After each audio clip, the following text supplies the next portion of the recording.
Maharashtra today 24 news सत्य परिस्थितीचा सविस्तर आढावा।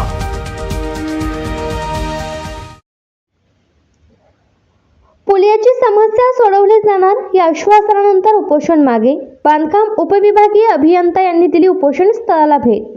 गोंदिया जिल्ह्यातील आमगाव तालुक्यातील पिपळटोला ते चिंचटोला गावच्या मध्यभागी असलेल्या पुलिया नवीनकरण करण्यासाठी चक्क प्रहार संघटनेचे तालुका अध्यक्षांचा रस्त्यावर आमरण उपोषणावर बसले होते। अखेर आश्वासनानंतर उपोषण मागे घेतले। चिंचटोला ते पिपळटोला मध्यभागी जीर्ण पुलिया असून पावसाळ्यात या पुलियावर पाणी 10 ते 15 दिवस साचून राहते। हा मार्ग बंद राहत असून त्याचा फटका या मार्गाने जाणाऱ्या शालेय विद्यार्थी, भाजीपाला विक्रेत्यांसह मजूर वर्गांना पडत असल्याने चक्क प्रहार जनशक्ती पक्षाचे तालुका अध्यक्ष सुनील गिरडकर रस्त्यावर बसून आमरण उपोषणाला बसले आहेत।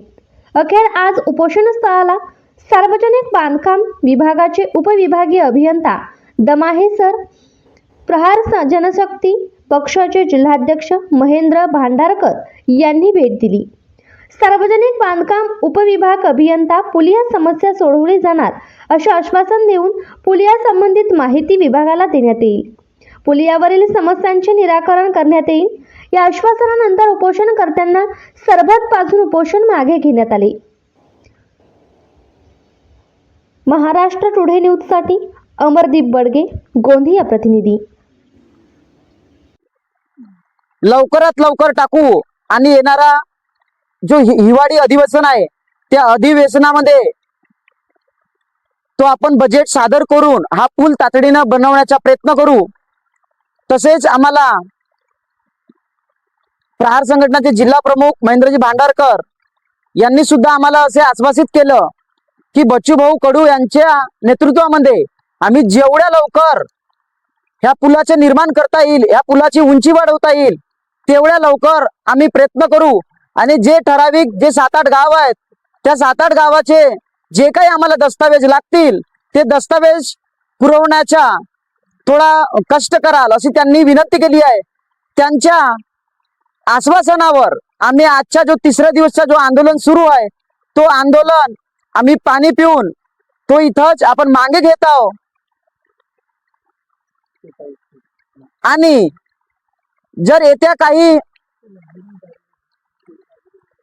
हिवाळी अधिवेशनामध्ये आमच्या ह्या जे पुलाच्या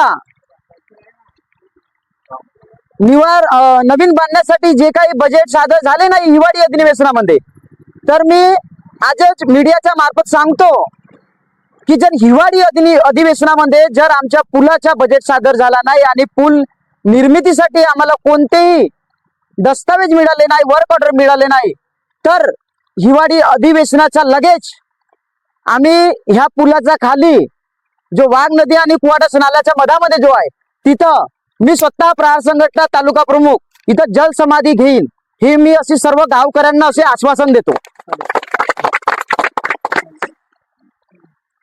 मैं उपविभागीय अभियंता जिला परिषद सार्वजनिक बांधकाम उपविभाग आमगाव।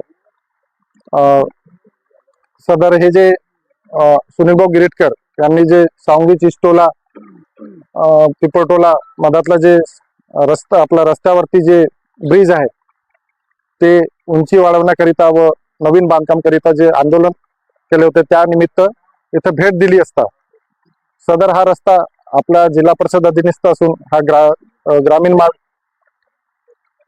इतर जिल्हा मार्ग रस्ता आहे। सदर हा 30 मीटर स्पॅनचा ब्रिज असून याला कमीत कमी 2.5 ते 3 कोटी रुपयाची लागतचे अंदाजपत्रक आवश्यक आहे, त्याप्रमाणे निधी लागणार आहे। सदर हा आपला जिल्हा परिषदचा रस्ता जिल्हा परिषद अंतर्गत रस्ता असून सदर हा जिल्हा ब्रिज बांधकामाला आपल्याला डीपीडीसी किंवा जिल्हा निधी किंवा जिल्हा रस्ता परीक्षण जे जिल्हा परिषद मधील जे निधी असते त्यामधून करता येते, पण तेवढी निधी आपल्याला उपलब्ध होत नाही। करिता आपण सदर हे ब्रिज मंजुरी करिता स्टेट बीएनसी मधून प्रस्तावित करण्याकरिता आपण त्यांना शिफारस व आपल्याकडून हरकत दिलेली आहे।